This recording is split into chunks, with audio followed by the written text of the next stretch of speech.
Scamanda and apple cider vinegar and the scams that damage all of us with chronic and terminal illnesses.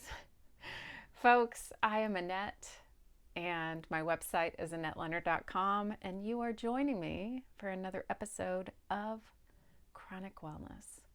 Thanks for being here. So perhaps like many of you, I tuned into the Scamanda podcast a little more than a year ago, and then now it has been turned into an ABC News television show. I'm watching it on Hulu. And then this weekend I binged the apple cider vinegar program on Netflix that is about Mel Gibson.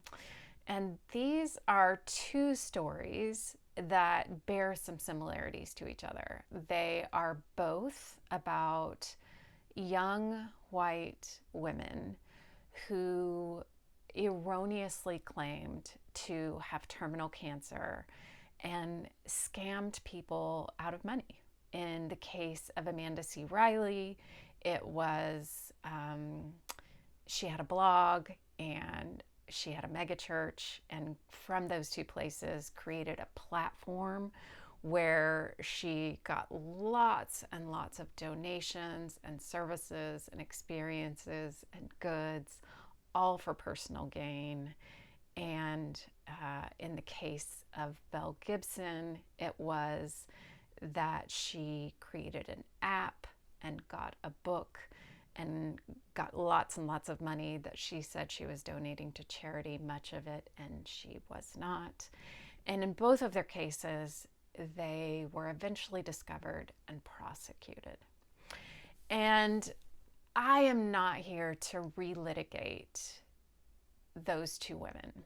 I believe that none of us is the worst thing we've ever done. They've both done some pretty trash things, and I think that for the rest of their lives, they will continue to pay for the harms that they have perpetrated because they are in the public eye. It will be hard to make friends, to get housing, to get jobs, because they are pariah. They will not be believed. And I do not mean to diminish the harm that they have perpetrated. And I, appreciate holding many truths. It is true that they've done vile things and that they are not the worst thing they've ever done.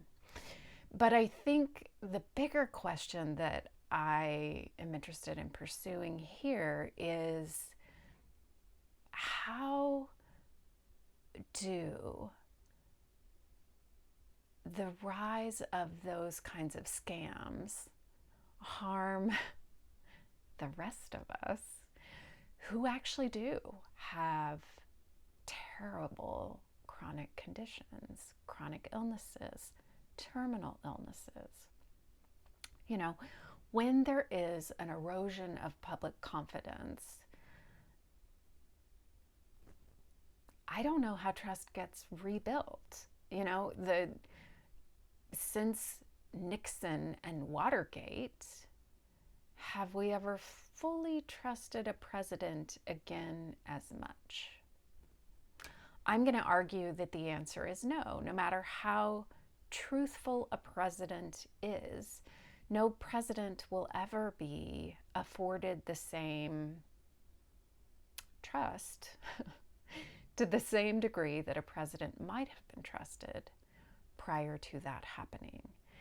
And so what that means for you and me, folks who might just be trying to get our friends and family to help us cover expenses that we cannot cover for our health conditions, or to sign up to bring us meals, or any number of other things that we might need as people with chronic conditions, how much less likely might people in our lives be willing to do that in the face of things like Riley and Gibson's actions?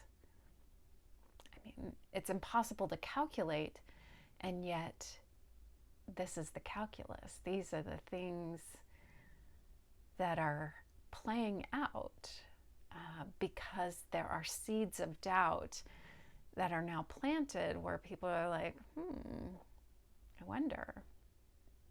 Because now people have been duped. And once you've been duped, once bitten, twice shy. How much more likely are you to kind of question or second guess or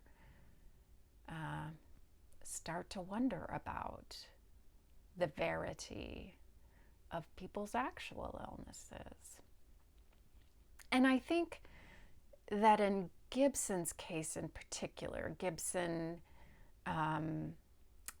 said that she had overcome a glioblastoma, which is a very aggressive and particularly deadly kind of brain tumor. She said she had overcome that by these very unconventional means of changing her diet. And she went on to tout those diet changes in an app and in a book and tried to convince others to do the same. There are probably people who are now dead because they followed her health and nutrition advice. So then it begs the question, why are we willing to give over our health to people who are not health educators, to people who are not doctors or nutritionists or trained in naturopathy or integrative medicine? And of course, any of us who have been desperately sick know that the reason we are willing to do that is because we are desperate. We are desperate for answers, for information, for change, for alternatives. And when you see that big pharma is in bed with the government and the person who may be approving the drug at the FDA was working for the drug company 3 months ago, or was part of the drug trials, or when you watch the CEO of the drug companies getting rich on the drug that you cannot afford, you do start to think, well, maybe there's another way. And so I think it has led to where we are now, which is a very white lady in yoga pants touting green juice as the answer. And I'm saying that as a white lady who has a podcast called Chronic Wellness. But I'm not telling you to abdicate what your doctors are telling you is working. I'm telling you, keep doing that. And that wellness does come from within, and that wellness is about finding an attitude of wholeness while seeking the treatments your doctors are telling you to follow. And I understand the desperation that we feel, which is why we start turning to these experts online who have really beautiful and alluring pictures on Instagram. And so, what a disservice happens for all of us the more Rileys and Gibsons there are out there.